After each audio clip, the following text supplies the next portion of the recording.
আপনাদের সঙ্গে রয়েছে আমি সম্প্রীতি। দোলযাত্রার দিন প্রচারে মালদহ উত্তরে তৃণমূল প্রার্থী প্রসূন বন্দ্যোপাধ্যায় কবি নজরুল ইসলামের কবিতা পাঠ করলেন। মালদহ উত্তর লোকসভা কেন্দ্রের হাবিবপুরে বসন্ত উৎসবে যোগ দিলেন তৃণমূল প্রার্থী প্রসূন বন্দ্যোপাধ্যায়।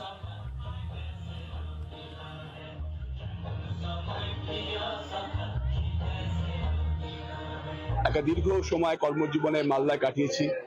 মালদার শহর ইংলিশ বাজার থেকে শুরু করে ওল্ড মালদা থেকে হবিবপুর, বামনগোলা, গাজল থেকে চাঁচল, সব জায়গাতেই বসন্ত উৎসব পালিত হয়।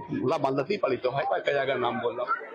তো সেই উৎসবে তখন যখন পার্টিসিপেট করতাম তখন কখনো আধিকারিক হিসেবে করিনি, মালদার সাধারণ মানুষ হিসেবে করেছি।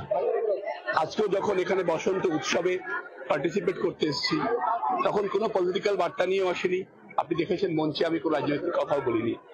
আমি মানুষের সাথে সহজভাবে তাদের একজন হয়ে আজকে যে উৎসব মালদা জেলা জুড়ে পালিত হচ্ছে, সারা পশ্চিমবঙ্গ ভারতবর্ষ জুড়ে পালিত হচ্ছে, এই উৎসবে একজন সাধারণ মানুষ হিসাবে এই এলাকার মানুষের সাথে একটা একদম রাজনৈতিক পরিবৃত্তের পরিমণ্ডলের বাইরে গিয়ে নিজস্ব ইন্টারাকশন করতে এসেছি, তাদের সাথে কথা বলতে এসেছি, তাদের আনন্দের শরীর হতে এসেছি। তিনি আজকে এখানে সাংসদ ছিলেন, তাকে দেখা যায়নি। আর আমি রাজনৈতিক সৌজন্যে খুব বিশ্বাস করি, আমি কাউকে ব্যক্তি আক্রমণ করি না।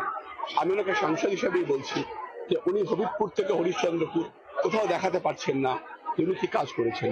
মানে সাংসদ যিনি ছিলেন তার কাছে মানুষের প্রত্যাশা ভঙ্গ হয়েছে।